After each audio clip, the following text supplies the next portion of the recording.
And what do you think they sold? Drugs. Not so much drugs. Drug paraphernalia. So they really didn't sell a lot of drugs out. They probably sold some drugs. You get drugs anywhere. You needed something to use them with. You could go to the Psychedelic Shop, light you up with some zigzag papers and all kinds of stuff. You know, bombs and the whole 9 yards. Roach clips. Does anybody know what a roach clip is here?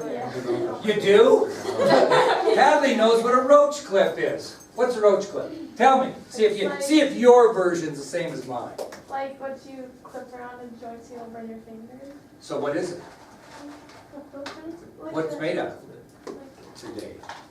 Today? Yeah. I don't know. Yeah, thank you. I know. Thank you very much. A roach clip, she's right, a roach clip is when you get down to the bottom of your joint, you don't want to burn your fingers, so you got to hold it with something. In my day, you know those little alligator clips? Not that I use. That's genius. But those alligator clips, you know what you see for wires and stuff? That's what they did, fancies up with beads, and they would use those. But things like that were sold by other people in the Psychedelic Shop. Okay? Now, so roach clips, rolling papers, hash pipes, by the way. We forgot that. Wish I had more of a high school experience. I'd be able to tell you more what it was like. To college. In early 1966, more and more and more people showed up at HaightAshbury. Just more and more. And it caused a problem. Why? Do you think nobody lived in HaightAshbury before these people showed up? There was actually people that lived there. And they lived in apartments, and they walked pretty freely down the streets without having to wait in line for things or bump into people or worry about somebody begging money from them. So by 1966, so many people came to HaightAshbury, and the new merchants that spread up that brought more hippies there really caused some friction between the older residents of HaightAshbury and the newer residents of HaightAshbury. So they had to have a split in the territory. And what's the territory? Yeah, you can. Who else is going with you? Somebody. Okay.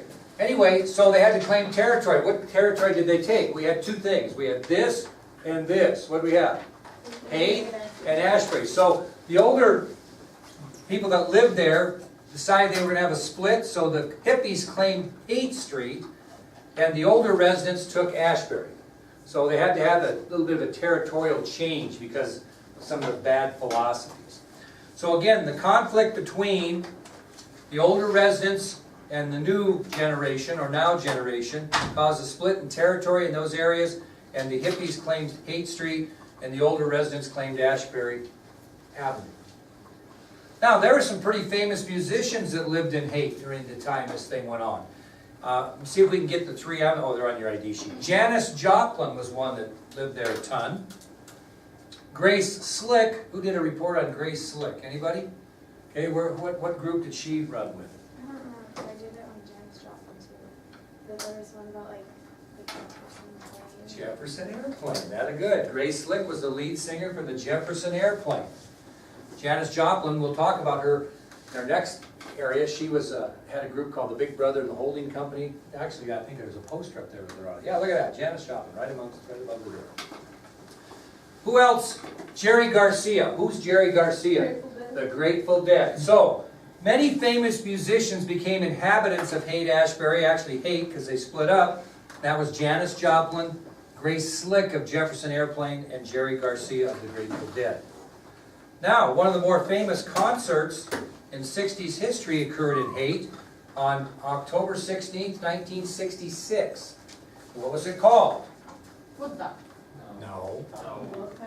The Love Pageant Rally. So one of the more famous concerts in the 1960s occurred in Haight on October 16th, 1966, and it was referred to as the Love Pageant Rally. You know what it was a peaceful protest of? Banning of drugs. Which type? Mr. LSD? Yeah, Mr. Obsession. It was a protest against the ban of LSD in California, which we'll talk about later. So the Love Pageant Rally was a famous concert in Haight on October 16th, 1966, and it was a peaceful protest against the banning of LSD in California. About 3,000 people attended this. Janis Joplin, Jefferson Airplane entertained the crowd. So they're having a good old time.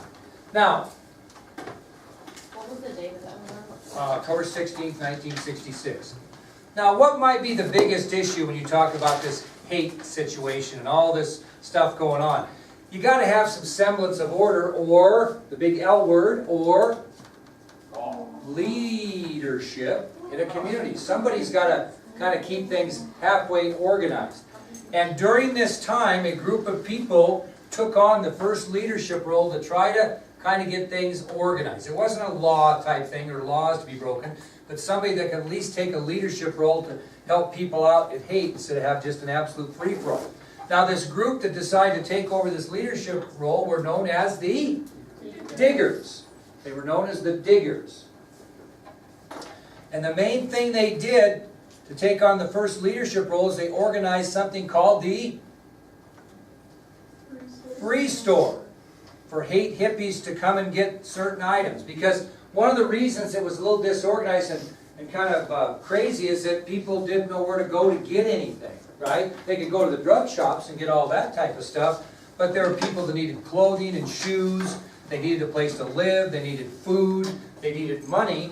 And so this free store got set up and went to local businesses and said, hey, listen, I mean, you don't really like, we're kind of out of control. Could you contribute something so we can get these people a place to stay, get these people some food, get them some clothing, get them some shoes, get them a little bit of money? Can you help out? And they would donate either money or goods, and the free store basically set up in the middle of hate, had a sign that said free store, and if people came and needed clothing or shoes or lodging or food or a little bit of money, they would give it to them for free. Thus the name Free Store. And it really worked out pretty well. It wasn't perfect, but it was better than what they had, and it did cause a little bit less confusion, a little less problems in hate. Okay? Now, despite the efforts of the Diggers, what major negative element found their way to hate? It just continued to be a problem. Drugs. Okay? Drugs.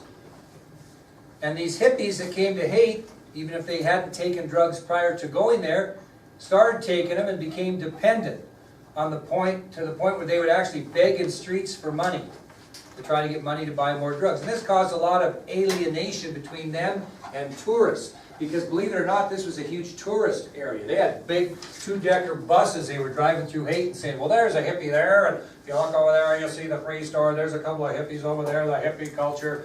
And a lot of people that went to hate got really tired of walking down the street and having people begging money from them. Okay? So, you know, it was a fun thing, but it's going to be short-lived. Probably the crowning moment in the history of hate was referred to as the Summer of Love.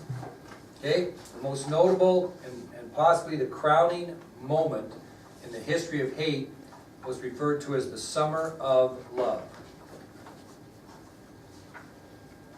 Okay? And basically this was a big celebration of a way of life, and it was devoted totally to pleasure. And where do you think it occurred? Around some kind of landmark in San Francisco that's very famous. Bridge.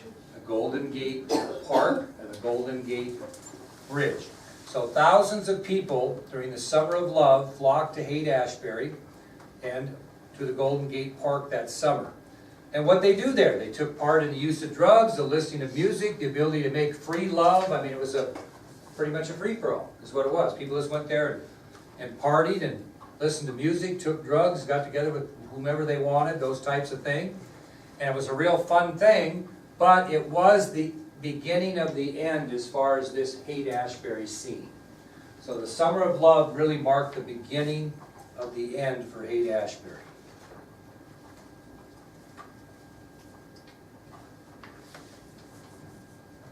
By the fall of 1967, HaightAshbury and the counterculture movement in San Francisco basically came to an end. But it did have a pretty good run for a couple, 3 years, and it was a real mark of what the counterculture was about. So it did end pretty much and dry up in the fall of 1967. The counterculture movement in the San Francisco area ended.